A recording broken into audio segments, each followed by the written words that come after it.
Well, hello everybody, Larry Young here again in another episode of Living Life with Purity. And on today's segment, I want to talk about and ask you the question, do you know who you are?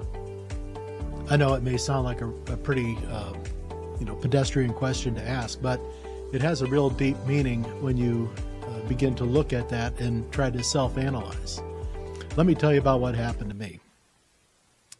My whole journey here as becoming made aware of the Our Lady of America devotion, or even anything to do with, this whole Catholic thing down here in Rome City, all began in, what was I been? That would have been in 1999, February of 1999. And in February of 1999, my wife and I were living in a nice neighborhood, and everyone in the neighborhood on the block would take turns throwing, a little social mixer, a little dinner hors d'oeuvres and stuff like that, a little gathering, a little party. Everyone would take turns, opening their house and letting people see what they've done and all these other things. So all the people could, share in all these new homeowners and their new additions that they were making onto their homes, their decorations and things like that. So it was a great way to get around and celebrate everything, the typical. Well, it was my wife, Lynn, and I had our turn to do a party, and we were talking about trying to get some sort of entertainment to come in to, make things a little bit more different. And we talked about getting a musician, and we thought, well, we could always go out for that and the sound system and all like that. We thought that was a little bit too much. And I proposed an idea I said, why don't we get this guy I hear on the radio who goes by the name of Joe Who to come and visit with our guests and see if we can't make that sort of a party. And she didn't know about that. And I said, well, there's this guy on the radio. I listen to him late at night when I'm driving back from Indiana back to Illinois to go home for the weekends when I got a chance. And this fellow by the name of Joe Who would be on, and he was advertised nationally as being a voice naturalist, a sensitive type of thing. But he would talk to people on the telephone, and then he would be able to, just by hearing their voice and their pattern and their cadence, he would be filled with inspirations and thoughts about them. And he would basically give these people a reading about themselves and where their interests are and where their needs are and all these other things. He would talk to these people about them, and it was uncanny how on point he was so many times. And I thought, well, this is more like a carnival trick set up with the producers and all like that. This is all, questions ahead of time. But it really wasn't. It was all on the fly. And it was pretty fun to watch it happen and listen to it as it was going on. So I thought, well, it would be kind of cool. And the guy was out of Chicago area, so I did some research. I found out how to get a hold of him.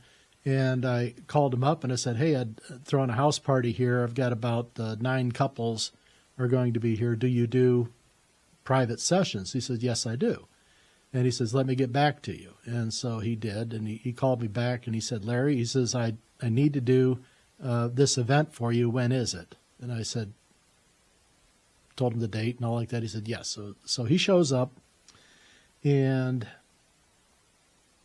the party begins. We set everybody up that was going to go in and talk to this man in a back room so that nobody would listen in or hear what it was said to them. So they had their privacy. It was kind of like having a little bit of a confessional set up for these folks, but it was much larger, and it was using the whole back patio room.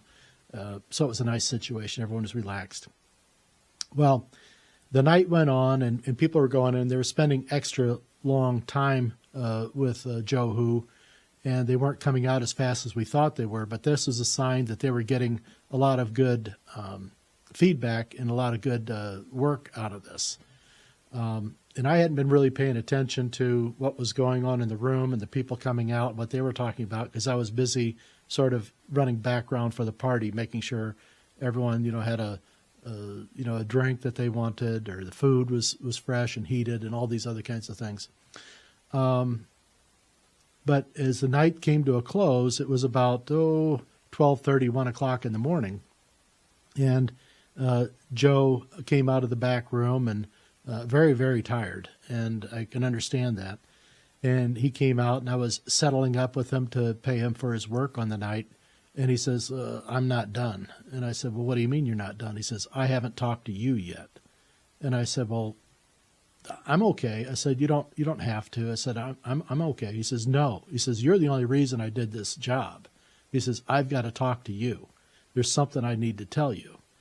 And I said, well, okay. And so I went back in the room with him, and we were sitting there, and he says, let me hold your hands.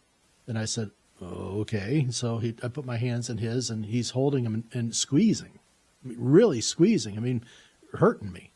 But he wanted to make a really, really strong physical connection, I guess. But he said, will you pray with me? I said, sure. What are we going to pray? He says, a Hail Mary and an Our Father. He says, but we need 2 Hail Marys and 1 Our Father. So it'll be a Hail Mary and Our Father, then another Hail Mary. I said, okay. So we did that. And he looked at me as we were done, and he says, you're a Roman Catholic. And I said, yeah. And he says, yeah, I was too. He says, but something happened to me, and I'm still Catholic, but I'm having troubles with my faith because of what happened to me when I was a kid. And I didn't go into it with him then. I said, okay. I said, I understand. And he says, I got to tell you, he says, people don't know who you are. And I said, well, I don't really tell everybody, about all my private stuff. He says, no. He says, you don't know who you are. And I said, well, what do you mean by that? He says, your whole life has been built up. He says, your whole life is about to change. He says, but you don't know who you are yet. He says, heaven needs you. Your life is going to change. He says, please don't walk away from what it is that they ask you to do. It's very, very important. And I'm thinking, well, here's a lot of, head puffing and stuff like that coming on. The guy's wanting me to, pump his tip or something like this is what I'm thinking about. But he says, no, he says, I'm sorry to tell you, he says, but ever since I first heard your voice, he says, it's been bothering me. He says, people don't know who you are. You don't know who you are. Everything's about to change. Heaven is going to call on you for a very, very important job. Please don't say no. And I'm thinking, well, it's, okay, no big deal. But it was a big deal. He walked out with me and sat down with my wife there, and he said, your husband is not crazy. And she says, well, I don't think he is. She says, no, it's about to start. You're going to think he's crazy. Whatever you do, do not divorce him. Stay with him. He's not crazy. And she just kind of looked at me like, what did you do? I said, I didn't. I'm just shaking my head. No. And he says, it's all okay. He says, but you need to know that your life is about to change. And he took his pay, went home, and he says, I'm going to call you this week. And so he leaves, and my wife looks at me and says, what on earth is going on? What did he say? And I told her, and she says, well, what does that mean? I said, I don't know, but we'll find out. And so Joe leaves, and later that week he calls me back, and he says, hey, I didn't mean to really freak you out. He says, we need to get together and talk. I need to tell you more. And so we met and had coffee, and he was telling me about his past as a child and what had happened to him in church and at his parish, and what he'd been, from what I surmised, he'd been abused by one of the priests, but his mother was always the one that was putting him out there. Oh, Joe can help you. Joe can help you. Joe will be there. Yeah, she was always signing him up for all these things. And he thought he became sort of an easy mark and made available. But anyway, I don't know the full background on that. He was very cryptic about it, but I could tell that something had really aged. But he was trying to be still obedient about things. Now, a lot of people, as I found out afterward in speaking with Joe later on, Joe was not just a voice naturalist, as they wanted to say. He wasn't just doing readings. This wasn't a magic act. Joe was actually a visionary.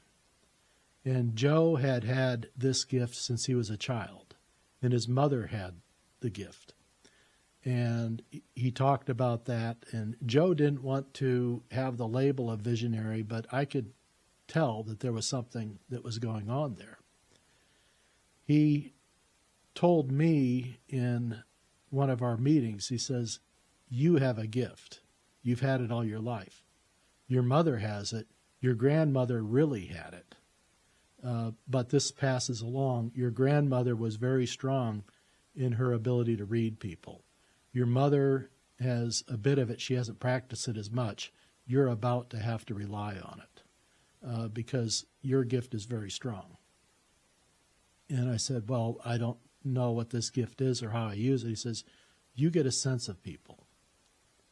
And I said, "Well, yeah, but it's because I talk to a lot. It's part of the nature of my business as an auctioneer." He goes, no, it's far more than that. It's not the topical things. You can feel them. And I was kind of surprised about that because it kind of answered a couple of things that I've been wondering about with the work that I was doing, is why I cared so damn much about these people.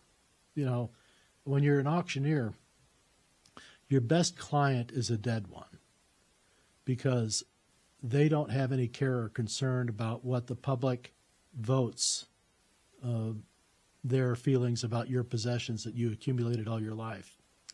To be alive during the process as an older person who's selling off their life's estate, and to watch the public come in and judge you by the amount of dollars that they're willing to spend for your goods, is a very demeaning and humbling experience. And sometimes people can't take it very well.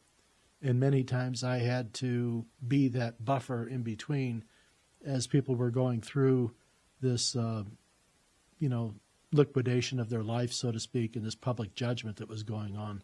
So many times I would ask the client to not be there for the day of the sale so they didn't have to witness that. Some were obstinate. They said, I want to see it, I want to see it. And many times they were wishing that they hadn't. But anyway, human nature is what it is. But Joe was trying to impress upon me that change was coming in my life. I wasn't to be afraid of it, and I was to use a gift that it was in me. And he was trying to coach me on these things, but he was also trying to stay distant and not in the circle of decision-making or critical review of these things, because he understood the importance of your own free will in these things. And he had had to come to these terms in his life with how he dealt with this. Was he to deny the gift that he had, or was he to find a way to use it to the good of other people around him and in a way that fulfilled him as a spiritual person as well? And I think he found that, and he found his outlet with the radio broadcasts that he had, and also his other work that he did. He did a lot of work with St. Jude's Children's Hospital because of the feeling and the passion that went with these families and the kids. And Joe was just that kind of a guy. And anyway, I ended up having my next event was on October the 14th of 1999. And that was when I had a visitor in my bedroom at about 4:27 in the morning. I heard a man's voice at the end of my bed saying, "Follow the way. You will know the way. You will know. You will know." Now, this doesn't happen every day. I didn't know what to think about it. I got kind of scared, and I thought, this is freaking me out a bit, and I had to get up and use the restroom. So I went and I peed, came back, hopped back into bed, and out of instinct, I just started praying a Hail Mary. Now, I wasn't that guy. I wasn't into that, but something about, I think, the experience that I'd had with Joe Who earlier that year, and him wanting to lead things off with a Hail Mary and Our Father and a Hail Mary, it kind of resonated back in me, and that was kind of my reflexive response, was to start this again, because I thought that goodness came out of that experience. So I start to pray a Hail Mary, and with that, the voice sounds even louder and says, and I repeat, follow the way. You will know the way. You will know. You will know. And with that, my wife was stirring, and she woke up, and she says, is everything okay? I said, did you hear that? And I learned in that moment, that's the last thing you want to say to your wife at 4:30 in the morning is, did you hear something? Because she's up out of bed. She runs to her hiding space in the bathroom. We had a little bug-out place that she could hide into because she was afraid of everything. So she's hiding there, and she says, go check the place. So I'm 4:30 in the morning. I'm zipping around the house, looking around to see if anything's going on, and sheepishly walking back to the room and inviting her back out of her hiding space. I know this sounds funny, but this is what was going on. And she says, what's going on? I said, I really don't know, but I heard a man's voice saying, follow the way, you will know the way, you will know, you will know. And so she gets out, and she goes and makes a pot of coffee, and I said, what are you doing? She says, well, we're not going back to sleep now. And so I put on my robe, and we started having coffee and talking, and she says, you got to go talk to somebody. And I said, yeah, I kind of feel that. She says, I said, well, who? She says, well, maybe go see a priest.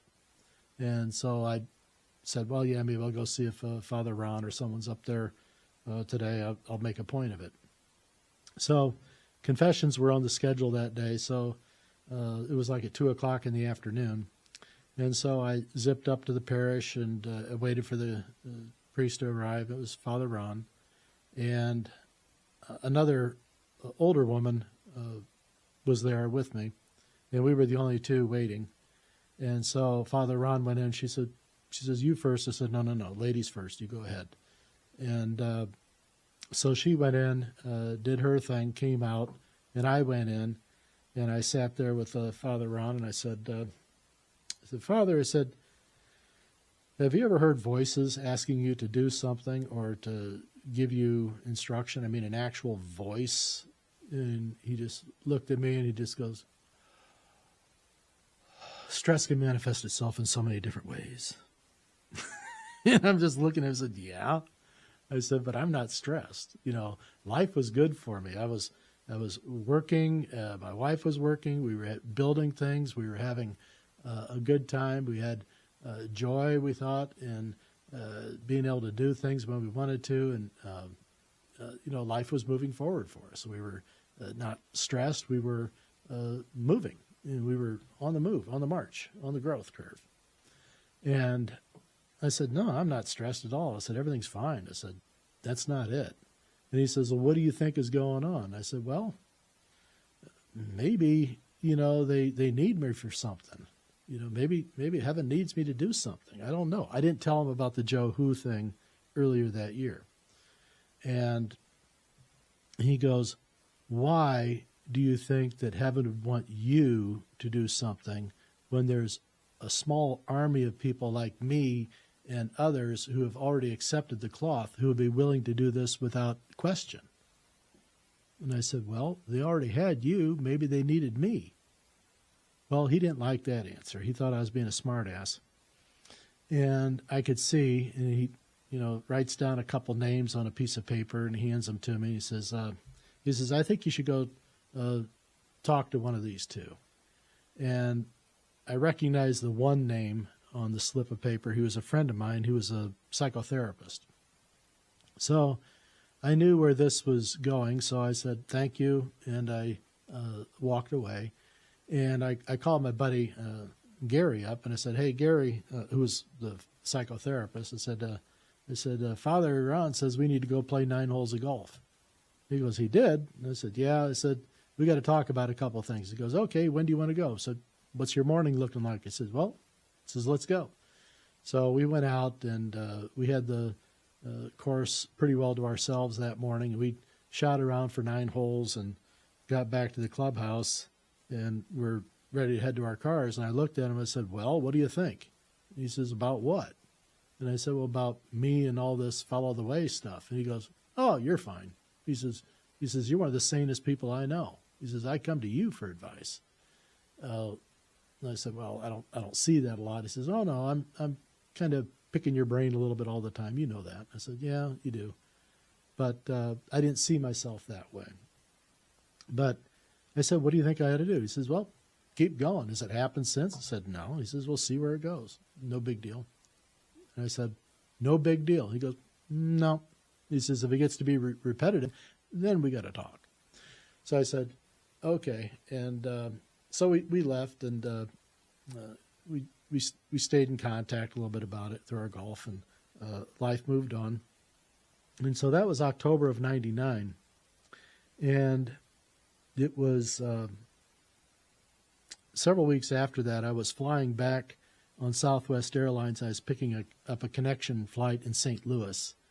And I had some time in the terminal, and I was walking down the causeway there, and there was one of these newspaper stands, the boxes that used to be out there and so prominent.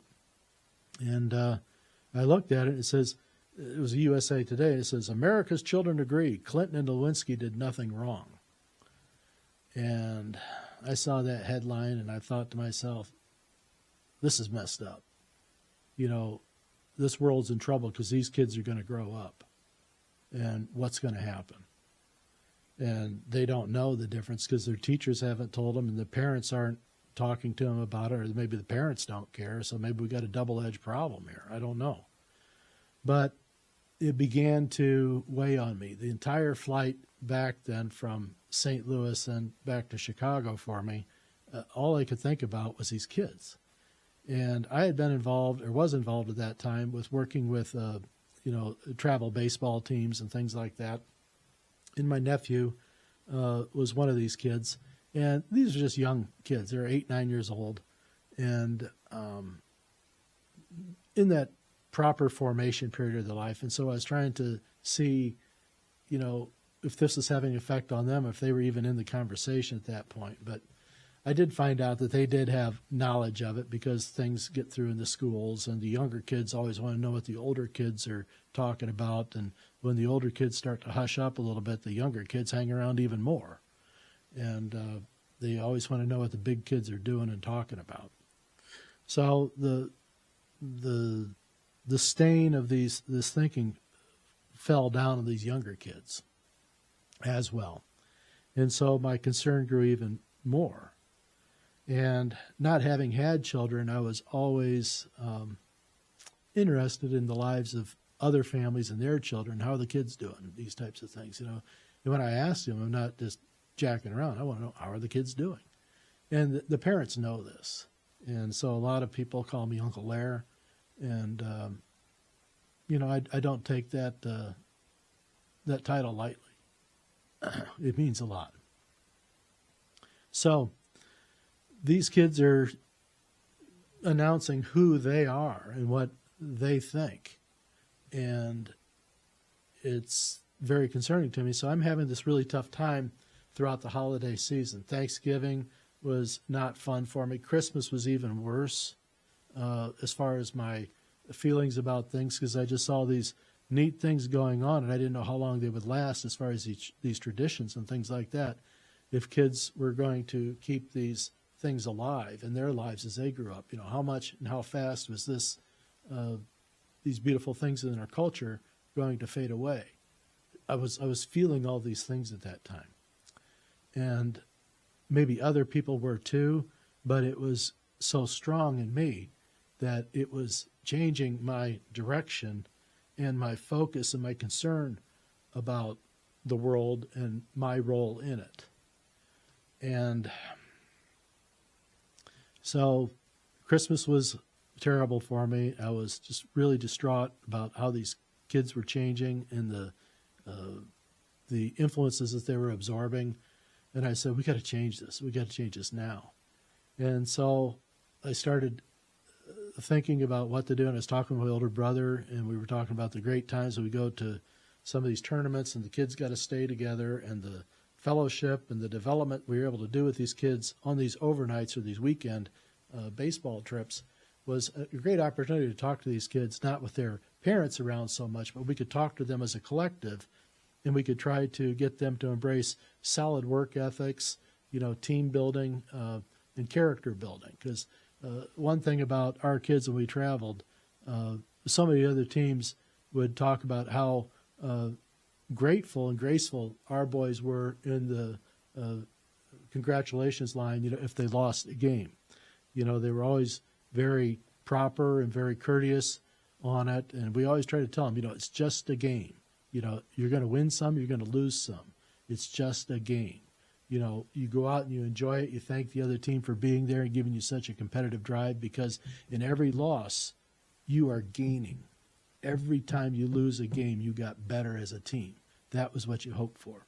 So it's like my mother always said, every knock is a boost in this life. So when you feel like you're getting knocked, see it as a sign of potential for growth. And look for that and see where this learning takes you. It's a neat journey, and you won't think about it unless you take the time to think about it. So that's why it's important for you to sit alone sometimes throughout the day. Just be quiet. So back to Joe Who and this whole who are you kind of question. So I have a terrible Christmas. New Year's wasn't any better.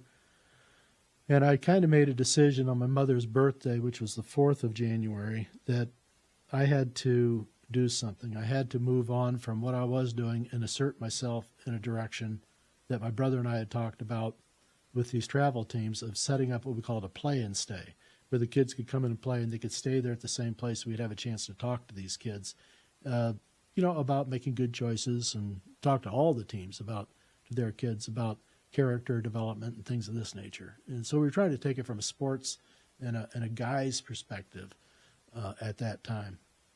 Well, on January the 4th, my mother's birthday, I decided I had to quit what I was doing and pick up another direction here.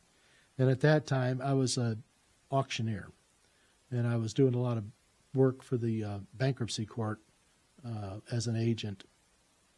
And January 10th rolled around, and I had to do it. So I signed my resignation letter, and I sent it to the court and let them know that I had to, take care of some other business at this time. I wanted to kind of leave the door open to be able to come back because they liked me and I liked them. But my concern was so strong at this point, I had to do something. So on January the 10th, I formally resigned my position and formally scared the crap out of my wife and all of my family for doing so. But I assured them all there was a reason for this, and my brother and I began working on trying to find a place to do this. We didn't have it yet. We were going to start looking for a piece of ground, a proper area to do it. Well, I'm going to jump ahead a bit. So we did all our due diligence. We did all our design plans. We found a piece of property. It was in northeast Indiana. It wasn't in Rome City. It was in the Angola area. And it was at the intersection of two main highways, so it was really good for our traffic. But we had made a commitment. We had investors. Everything was all set to go. And it was on July the 15th or thereabouts of that year that I was to go to the closing on this property, and I had a check in hand, and everything was set. The lawyers had done all the work. I'd met with all the town officials. Everything was a good go. And so July the 15th comes around, and I have to drive from Chicago over to Angola, Indiana, which was going to be about a 4-hour trip for me. And as I'm getting out of bed to get ready to leave that day, my fax machine goes off. And I went to check the fax. I was checking to see if it was a notice to not come. They weren't ready. I didn't know. But it was my father had sent me a fax of the morning newspaper. And the headline on it said, Sylvan Springs for sale. And it had a picture of the property in Rome City. And my father was saying, you got to go see this place. And I called him and I said, no. I said, we've already got the place picked out. We're going to go take care of this. And said, it looks like a beautiful place, but I don't think it's for us. And he kept calling back, says, you got to go see it. And I say, no, Dad, I'm on my way to Indiana right now. We're going to go to the closing. Well, I would hang up with them because cell phones were still costing money per minute at that time. And my father keeps calling me back. He's blowing up my phone, as the kids would say. Just every 10, 15 minutes, he's calling back. You got to go see it. You got to go see it. And I said, no, Dad. I said, we made the decision. We pretty well got this thing locked up. And he called me back. He says, you're making a big mistake. You're making a really big mistake. He says, I never say anything, but you're making a really big mistake. And so in order to keep my dad off my ass the entirety of the rest of his natural life and mine, I agreed to go see the property. So I waited for a reasonable hour, and I called my attorney and agents, and I said, look, something came up today. We're going to have to put this off for later this week or, tomorrow or, if we can get everyone back together. They said, no problem. The property's not going anywhere. And I said, okay. So I diverted going to Angola, and I headed south towards Rome City. And so I got to Rome City about 8 a.m.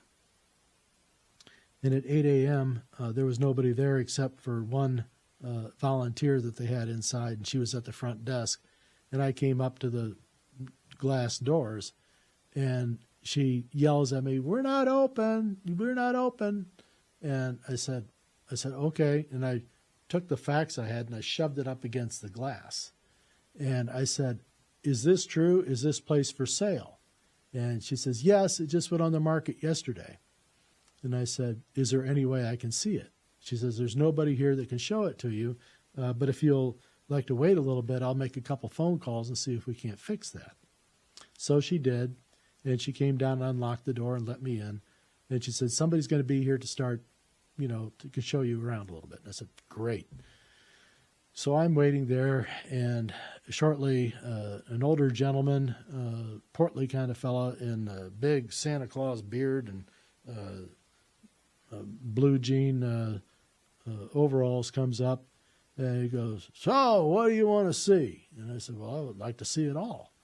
And so he just kind of smiles and says, okay. So he says, let's start with the outside. And what I realized what he was doing halfway through the trip, he was trying to get me out of the building so that they could get one of their other higher ups to get there and get dressed to get over there. So his job was to stall me for an hour.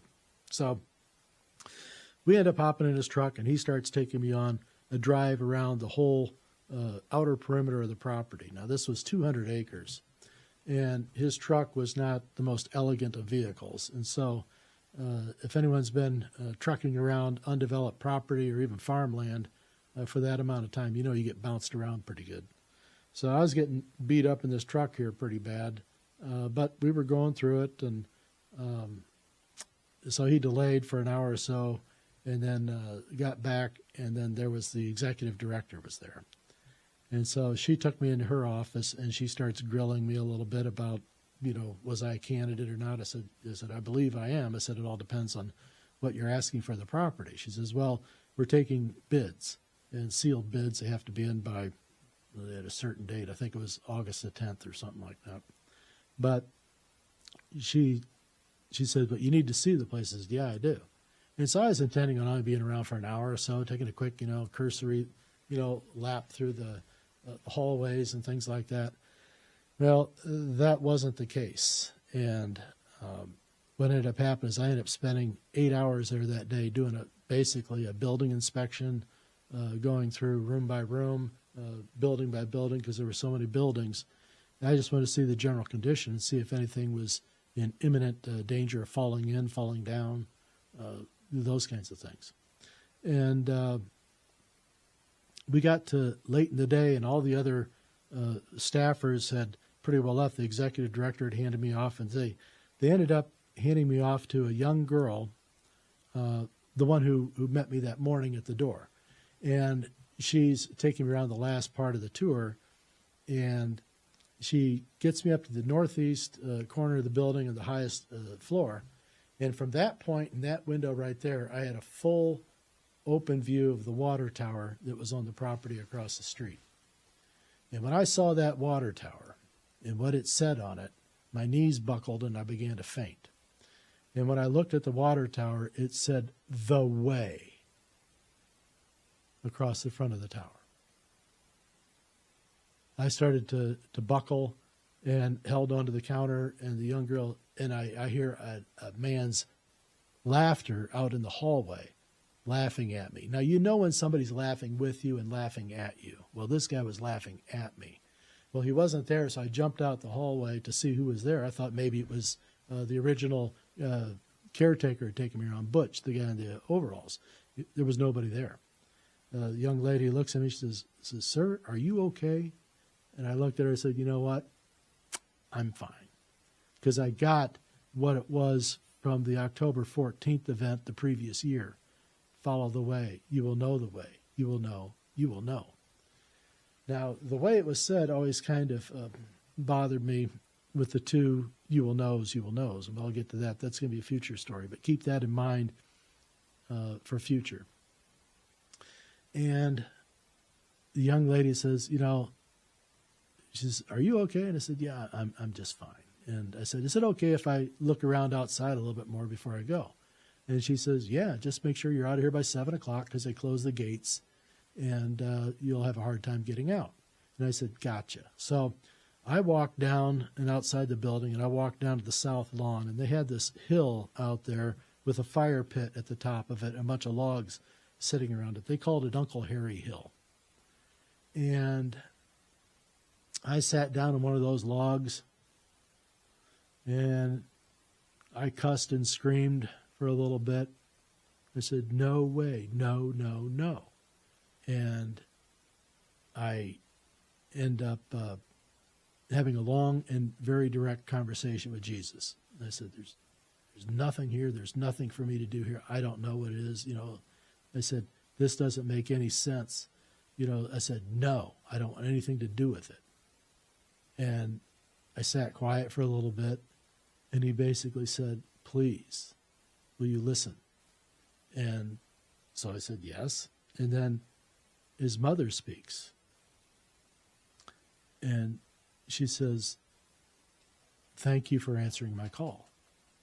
Please bring me my children." And I'm thinking to myself, this can't be going on. This is when I need my buddy Gary right now. Because this is batshit crazy stuff. This is not me. And so I thought, and I said, "Lord, I understand you can do anything you want. You can make anything happen."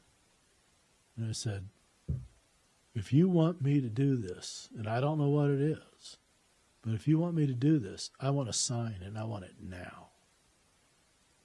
And with that, I looked back over the building, and it was pretty much a completely blue sky that evening. And up above the building, in the middle of it, there was a cupola in the middle of it, the middle of the structure. There was a old cupola. And up above the cupola, 400 to 800 feet up above it, hung a perfectly white cross. Very geometric, very formed, very distinct, very undeniable. So, wanting to get a closer look at this thing, I started running all the way back from Uncle Harry Hill back to the building up to near where my car was parked.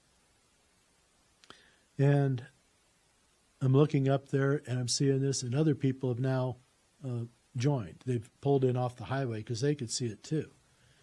And one woman just exclaimed, she says, "I always knew this place was holy." And I'm looking at her like, wow, yeah, I guess so. But I'm saying to myself, no, no, no, no. I don't want anything to do with this. No, it's too damn big. It's too much. I don't have any place here. I said, there's no way you can convince me. And with that, a state trooper pulled in to the property, and we were standing out by a flagpole, and there was a circular drive there. The state trooper pulled up, got out of his cruiser, stands over to the side. We kind of acknowledge each other, guys style, and just the silent nod of acknowledgement. And we were both looking back at it, and other people around too. And he kind of shouts over to me. He says, "Did you do that?" I said, "No." "Are you sure?" And with that, he hopped back in his cruiser and drove off. I thought to myself, son of a bitch. Heaven has a great sense of humor. I said, not only do they send me, somebody to come and tell me, but they send an authority figure. They send a state police officer to come in and say, "There's your sign, dumbass. What do you think about it now?" And with that, I started to cry. I said, "This is too much. I can't do this. No, please. Please don't ask me to do this. This is too much. Please don't put this on me." I said, "I understand." But there's got to be another way. And I hear the woman's voice again, then saying, "Will you please?" And knowing what it is that she was asking, I said, "What is it you want?" I said, "Yes, I'll do it. What is it you want?" She says, "Will you please?" I said, "Yes, what is it you want?" She says, "Will you please do as I ask?" And I said, "Yes, Mother, I'll do whatever it is you want. But you got to let me know." And with that, I knew I was going to get run over by a bus. This was going to cost me, it was going to hurt. But I was wrong. It wasn't a bus. It's a train. And the train keeps running. And the train is the devil trying to run me over and take me off the work that's being done. It keeps trying to, destroy what's going on. The devil does not want this devotion and this thinking of the element of purity to have any success in this world, because he's doing such a damn good job as it is with his own agenda, as I spoke about in the last segment.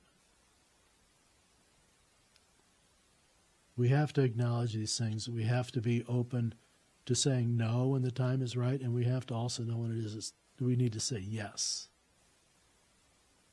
So begrudgingly, and knowing that when I said yes, that this was going to hurt, and I knew it was going to hurt my wife and my family. Everyone was going to pay around me, and I didn't have any opportunity to get their vote on it. They wanted an answer, and they wanted it now. So I made my commitment, and I went and I put together a bid for the property. I tried to convince the other investors for the other property that this was going to be a better take on things. And they agreed. They agreed. They thought, boy, this could be a good thing. One condition, though. I said, "What's that?" He says, "You got to lose all the Jesus shit." It's like, what? You got to lose all the Jesus shit. Jesus and sports won't get along. The parents won't let the kids come here. And I said, how am I supposed to extract the Jesus influence in this property when that was why it was built in the first place? I said, there were 3 churches in this place until we got to the last one. And it's always been a place of, devotion and spiritual development and strength and encouragement and healing. Yeah, well, we just got to take all that stuff down. We can take the chapel down there, that make a dandy movie theater. We can do screenings and keep the kids busy at night. He says, that's a great asset there. We can do that. We can do all sorts of stuff in there. He says, man, I could see this thing. We could fill up our winter schedules and stuff like that. We could do events, concerts and things like that. And I'm like, this wasn't feeling right. This wasn't feeling right at all. And I was getting to be knotted up inside, and I was beginning to feel like I did back when I first saw that headline with the kids in the newspaper. And it was really disturbing and a very uncomfortable thing, and I didn't want any part of it. And so we disbanded because I said, I don't think that Jesus can be extracted from this. I don't think you can make it a secular facility. I mean, even the feeling of the place. But they didn't quite understand that. They said, you just change the paint colors and all like that, put up a bunch of other posters and stuff, and it's a whole new baby. And anyway, things didn't proceed with us on that, and I ended up closing on the property through a different tactic. We'll talk about that in another episode someday. But we end up, oh, wait a minute, it was July the 15th. I'm making my commitment. In that interim, then I had to get back with the other business people, and we had a short time period to make a proposal, a bid proposal. So I fast-tracked everything. I ended up making a bid proposal for $950,000. And I did a $950,000 bid because I wanted to shoot low and hopefully not get picked. I still didn't want to do this. I was trying to find a way out. So I came in with a low ball offer. There were 13 bids. I was outbid by over $5 million of one party.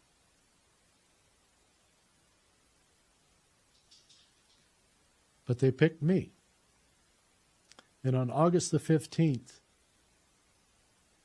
I ended up getting a call from one of the board members congratulating me and letting me know that I was the winning bidder. And they'd selected me because they believed in my plan and that how it would be a good thing for kids in the community. So I agreed.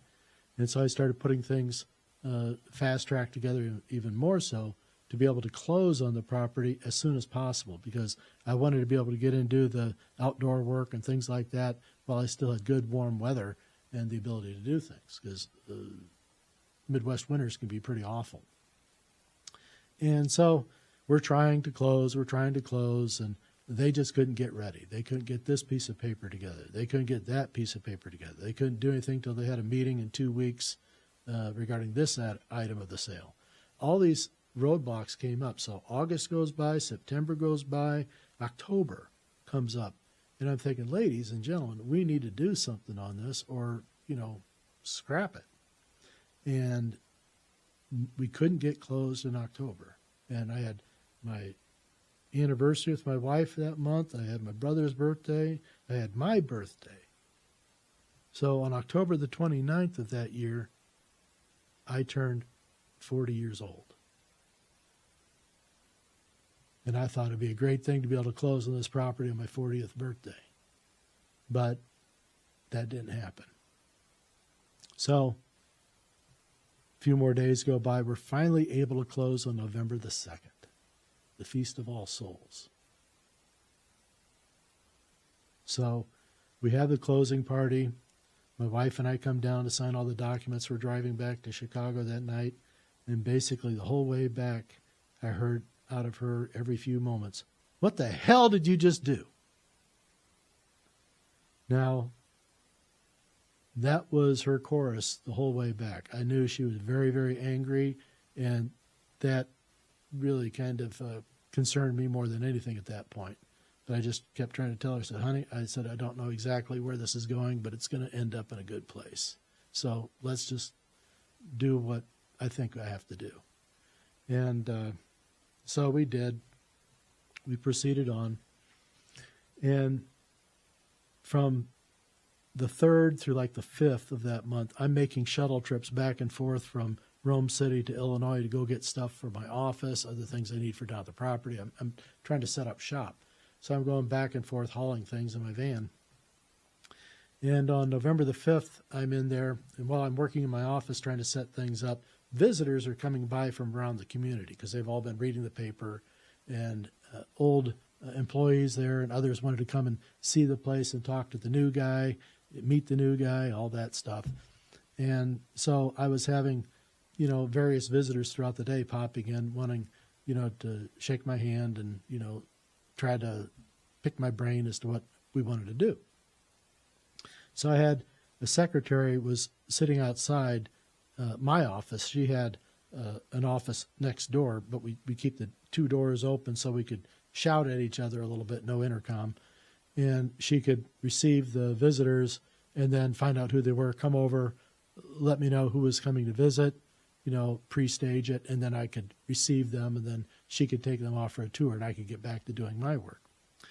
Well, this had been going on, and I'm in a period of the day on November the 5th, and I'm putting my desk together with my computer and everything, trying to set everything up. And I had one of those big old tower systems back before with a monitor and the cables going everywhere, and then this goes here with the printer. And being a little bit of a non-techie, I was working in it, and I was having trouble with getting everything to sync up with the dial-up internet that I had going on. So it was a technical workshop going on, and I'm sitting there absorbed in this, and I look up, and there's a woman standing there, not more than 8 feet away from me, all hunched over. She's got curvature of the back, and she's just looking at me, and I'm saying, I go, yes, can I help you? My name's Larry. And she goes, you're the one. And I said, yes, I'm Larry. I'm the new owner here. I said, how can I help you? She goes, you're the one. And I said, yes, I'm Larry, thinking, hard of hearing. And I look over, and there's another person standing in the doorway, just smiling at me. And I'm getting a picture in my head. Daughter brought mom to come and see the property. Mom used to work here. I'm trying to put possibilities together. What is this group? Because the secretary hadn't come in to announce these folks. So I'm trying to be nice and cordial, and I'm figuring this woman has a hearing problem. And she just looks at me and she says, you have no idea what I'm talking about, do you? And I said, no, but I'm sure you're about to tell me. And she says, I've been praying for you since 1956. And I said, whoa. I said, I bet that's a great thing to have happen, but are you sure you weren't praying for my brother? Because I wasn't born until 1960. And she goes, yes, I know. Happy birthday. And I go, what do you mean? She says, you just turned 40 years old, didn't you? And I said, yeah. And she goes, you're the one. And I said, I'm going to need to know more about this. I said, you're kind of freaking me out. She says, in 1956, one of the sisters here was serving tea to 2 gentlemen on the patio right up above your office here, when one of the gentlemen stood up and thumped his chest and said, this place will stand as a bastion to Catholicism forever and a day. The sister replied, I can assure you that this facility will fall into a long, dark period of non-Christian possession, but a 40-year-old man who hasn't been born yet will come along and reclaim the property before the end of the century and return it to its greatest work ever. You're the one. I just looked at her and I said, oh, no pressure. What the heck do you say to something like that?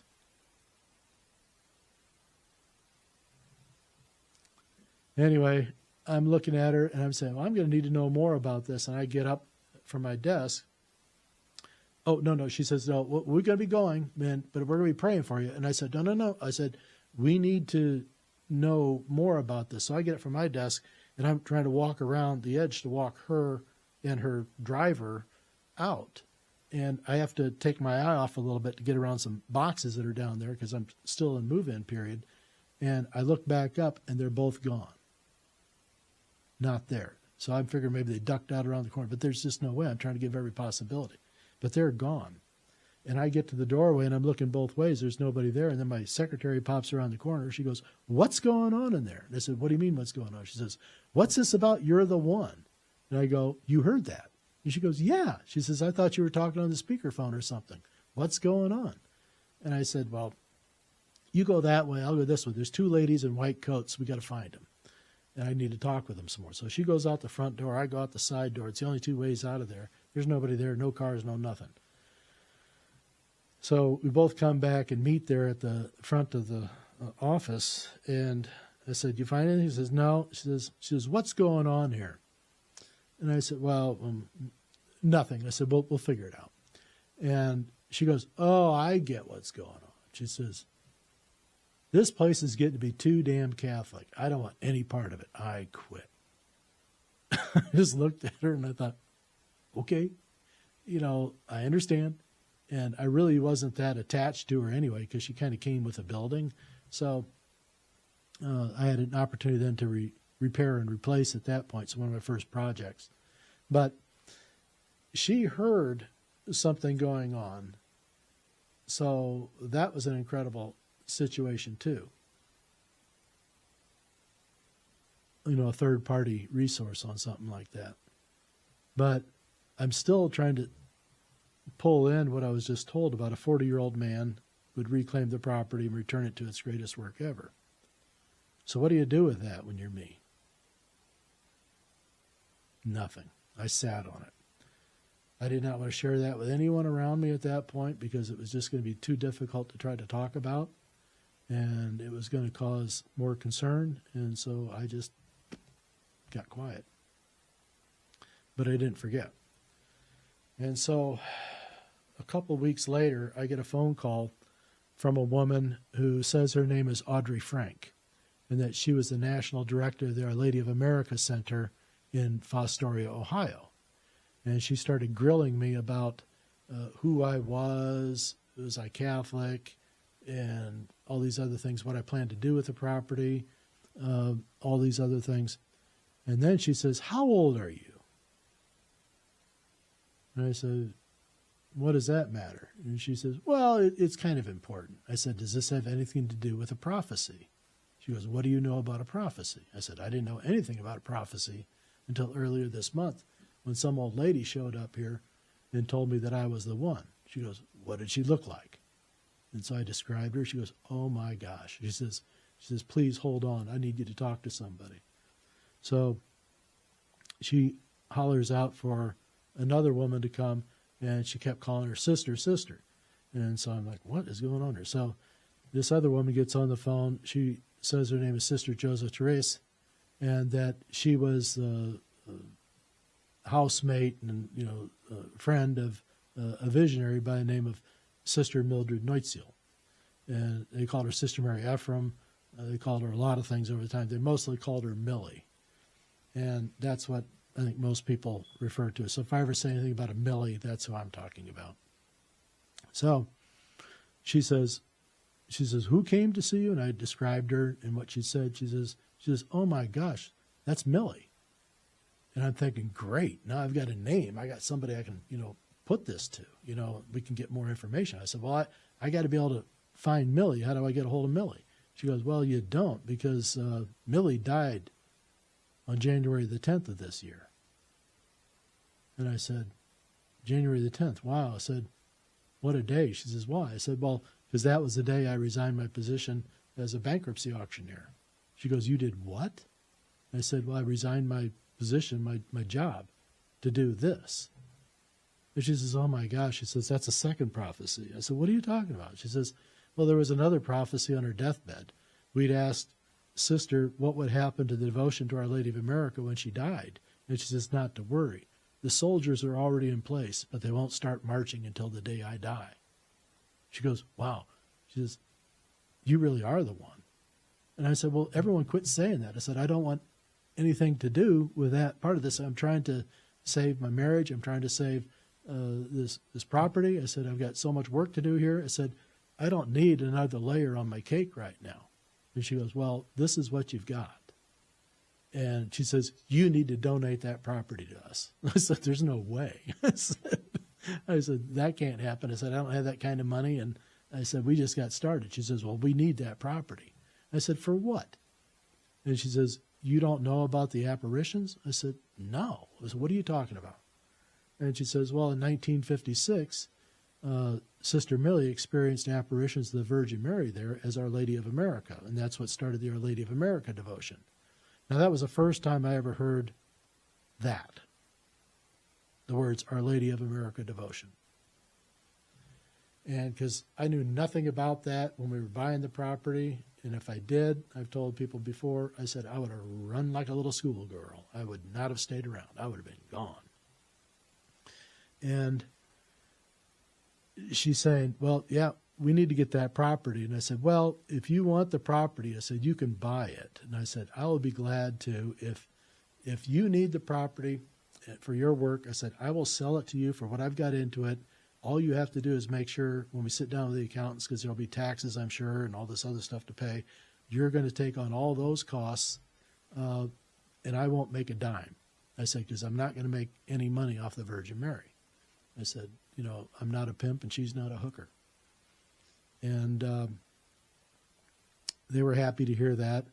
And she says, well, we'll see what we can do. I says, what's it going to take? I said, well, At this point, I figure with our all-in situation, I said, I don't know, it could be as much as, $3 million. I said, I really don't know, but I'd be glad to work with you. I said, as long as you work under the magisterium of the Catholic Church,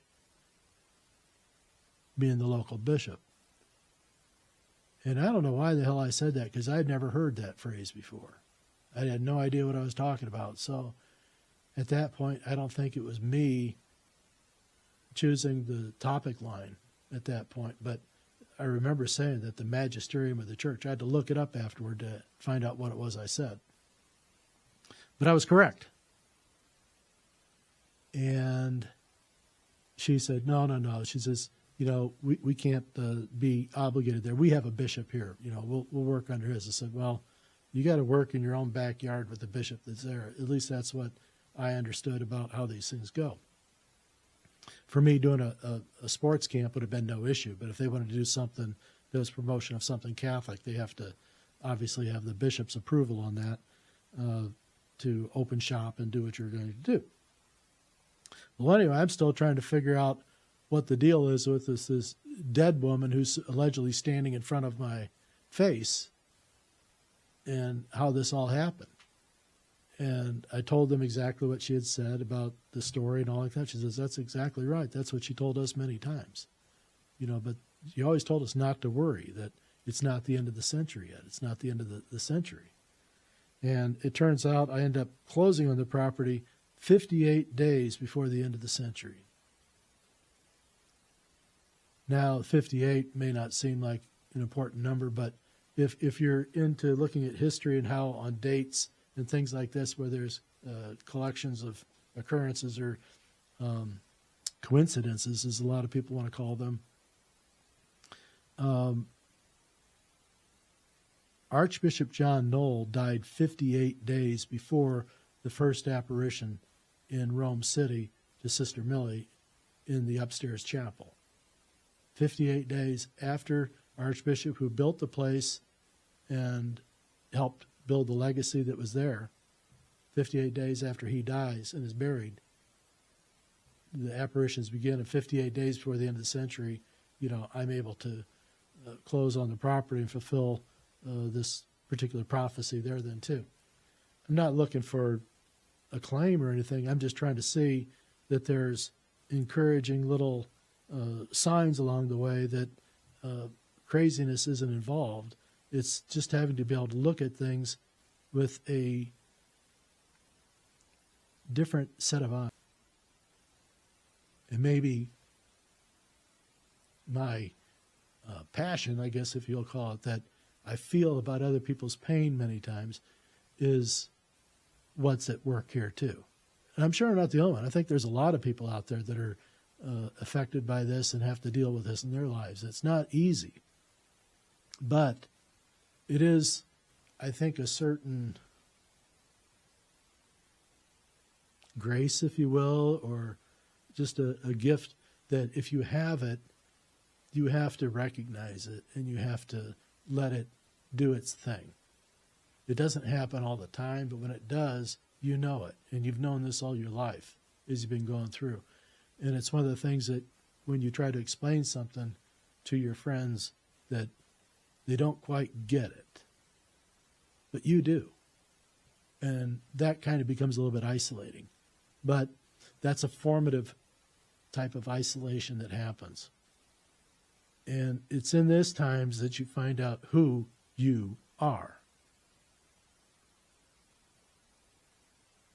Because a lot of times we don't know. Because we haven't sat quietly enough. We haven't taken time to be formed in our individual way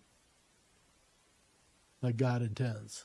A lot of times we're following other people, trying to join groups, trying to be part of this crowd or that crowd, be liked, not be correct, not be right. It's like it was Lincoln said, right is right even if no one's right. Wrong is wrong even if everyone's wrong. There are absolutes. But to go through life with these kinds of feelings and the capability of subordinating yourself to the Holy Spirit takes its toll. And but it's something that if you can relax with it and not be so uptight, I think you'll find a better place for your soul to rest within you. And I don't know if I'm just throwing fluffy words out there, but it's kind of tough when you feel it and you want to express it in a way that everybody can understand. I'll keep trying. Well, anyway, I'm dealing with these folks from Fostoria, Ohio. They're wanting the property. I'm saying all this stuff about how they could acquire the property and I'd walk away or I'd help them, whatever it is. But I certainly didn't want to be running a pilgrimage site and things like that because, you know, I may get it, but I'm just not a churchy guy. I don't know all the histories. I don't know all the theology. I don't know all that stuff. I always try to tell people, I try to keep my faith in the single digits. I don't want to go past 9 years old. You know, I believe because my mother told me it was true, and I'm good with that. And by staying simple, it may not make me the most informed of theologians, and I don't even want to be. I just want to be natural. I want to be reflective of what it is that I'm feeling when these things happen. And I want to be helpful.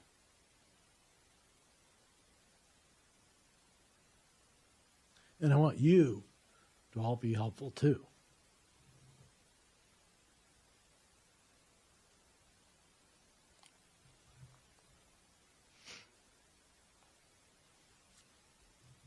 This spring and summer are going to get really bad.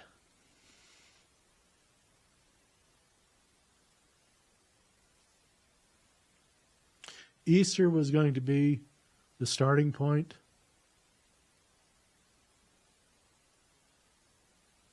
The summer is going to be the boiling point.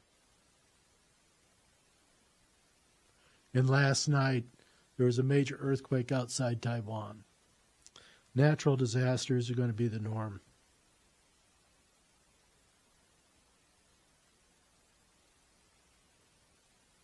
I feel sorry for people in Ohio.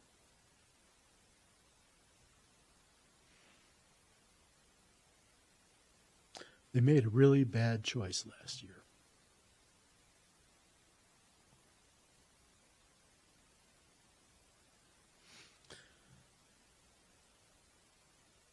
Don't freak out. Make sure you're ready. Make sure you know who you are. I didn't know who I was.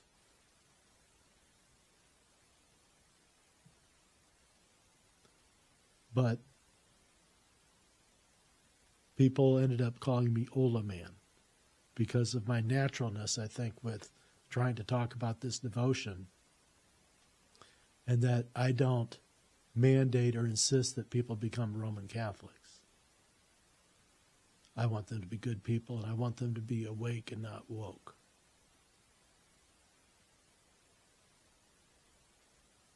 I want them to understand that their value is beyond measure.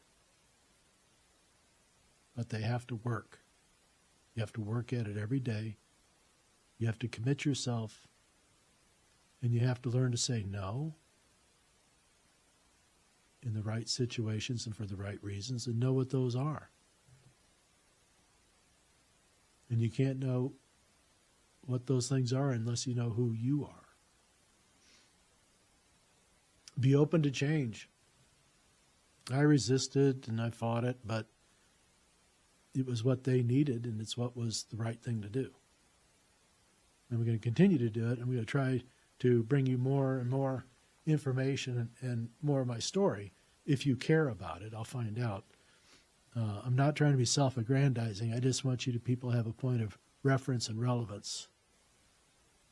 to why it is that I'm trying. You know,